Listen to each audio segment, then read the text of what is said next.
이번 시간에는 유튜브에 올라온 대조선 역사 특강이라는 것에 대해서 반론을 제시해 보겠습니다. 동영상 함께 보시죠. 1890년대 미국 철도청 파업 사진에 왜 태극기들이 이렇게 나와요, 이렇게?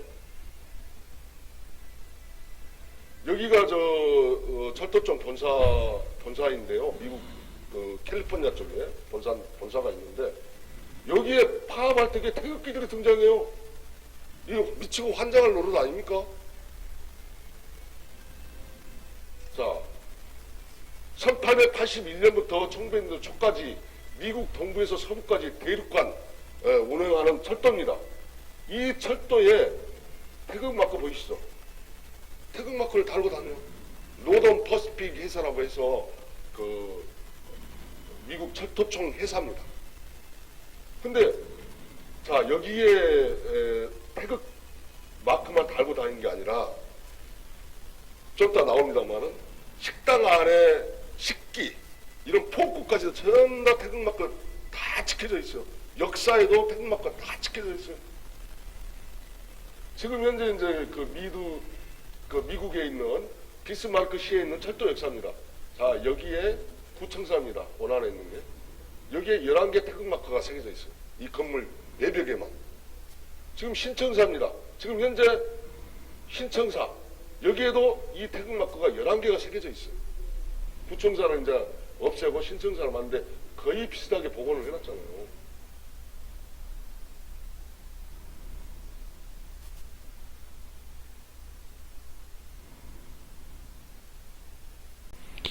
이번에는 KBS 파노라마라는 프로그램에서 시카고에서 찾은 대조선이라는 주제로 만든 프로그램을 보시겠습니다. 유튜브에 올라와 있네요.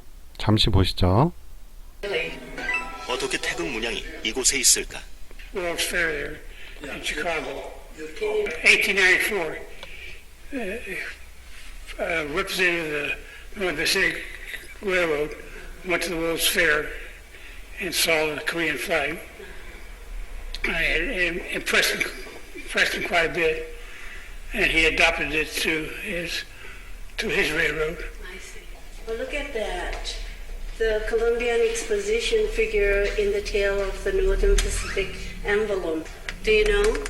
Here, here's a logo, first monarch used, inspired by Korean flag, seen at 1893 Chicago World's Fair, used from 1894 through 1896.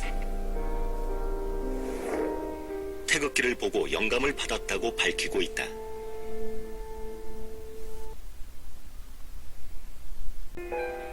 And they were looking for a really good logo. They had rejected a lot of ideas, didn't want to settle for something bland. And so one of their people was at the fair, the Cumberland Fair, and saw the Korean flag and just knew right away that that was perfect for the logo. So he went back to St. Paul and discussed it with the railroad people and convinced them to adopt it, and it just really had become a symbol. 더욱 놀라운 것은 설명서에 태극 문양이 어디서 왔는지, 어떤 의미인지 등이 자세히 기록되어 있었다.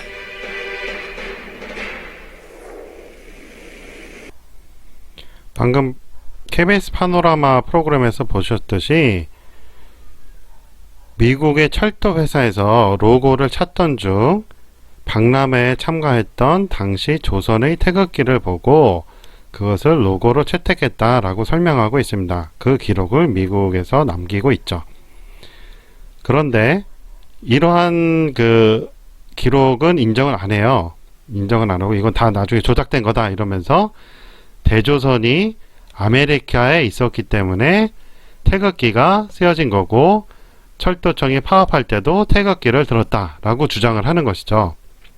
자, 그렇다면 미국에서 왜곡을 하기 위해서라면 무엇하러 이런 기록을 남겼겠습니까? 당연히 다 삭제를 했어야죠. 그쵸? 이렇게 출처까지 다 밝히고 했음에도 불구하고 당시에 미국 철도청에서 태극 문양을 썼다는 이유만으로 대조선이 한반도가 아닌 미 대륙에 있었다 라고 주장하는 것은 황당한 주장일 뿐이라고 봅니다. 인터넷에서 음양을 검색을 해보면 음양은 이렇게 YIN, YANG로 검색을 해야 됩니다. 그러면 음양에 대한 설명이 나오는데 중국 철학에 뭐 음양은 뭐 이런 한다라고 이제 설명이 돼 있어요. 그러니까 이 태극이란 문양이 누가 최초 했었는지 알 수는 없습니다. 우리나라 기록에 봐도 뭐 상당히 오래전부터 있거든요. 근데 이것도 중국 도교에서 뭐 대표적으로 사용하는 문양이 태극 문양이잖아요. 그러니까 어디서 먼저 사용했는지 몰라도 상당히 오래됐죠. 조선에서 태극기를 국기로 쓰기 전에 엄청나게 오래전부터 쓰고 있었단 말이에요. 근데 그것이 대조선이 미국에 있었다는 근거다 라고 주장하는 것은 말이 안 된다는 것이죠.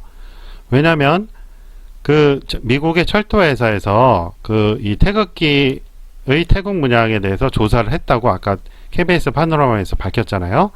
그렇다면 분명히 그 이 태극 문양이 중국에서도 쓰인다는 것을 알았을 거예요.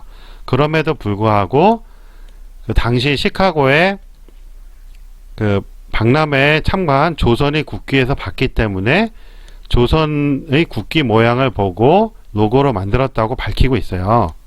그렇죠? 이 사람들이 역사를 조작하기 위해서라면 조선에서 뭐 조선의 국기에서 본 것이라는 말을 왜곡하고 중국 도교에서 따왔다라고 할 수도 있는 거예요. 하지만 그렇게 하지 않았죠. 왜? 처음 본 것이 박람회에 참가한 태극기였으니까요. 만약에 그들의 주장대로 대조선이 미국에 있었다면 철도 회사뿐만 아니고 거의 모든 데서 태극 로고가 발견이 돼야 됩니다. 하지만 그렇지 않죠. 왜 그럴까요? 철도 회사 로고니까 철도 회사 제품 관련 제품에만 관련 장소에만 로고가 발견되는 것이죠. 그러니까 이런 것은 모두 무시하고 무조건 왜곡이다 말하면서 자기들의 주장만 하기 때문에 아주 심각한 역사 주장이라고 봅니다. 역사는 사실을 밝히는 것입니다. 과거에 어떠한 일이 있었는지 객관적으로 보는 것이죠. 이렇게 자기 눈에 보이는 것만, 자기가 하고 싶은 것만, 자기가 보고 싶은 것만 주장하고 그것을 강요한다면 역사라고 할 수가 없겠죠.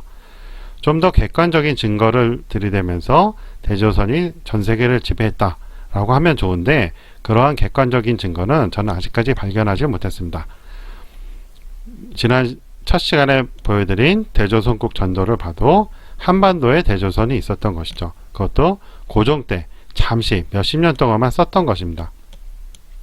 자, 대조선의 허구에 대해서 더 궁금한 분들은 구독을 눌러주시면 제 강의가 제 반론이 업데이트 될 때마다 편하게 받아보실 수 있습니다. 오늘 여기까지 하겠습니다. 안녕히 계세요.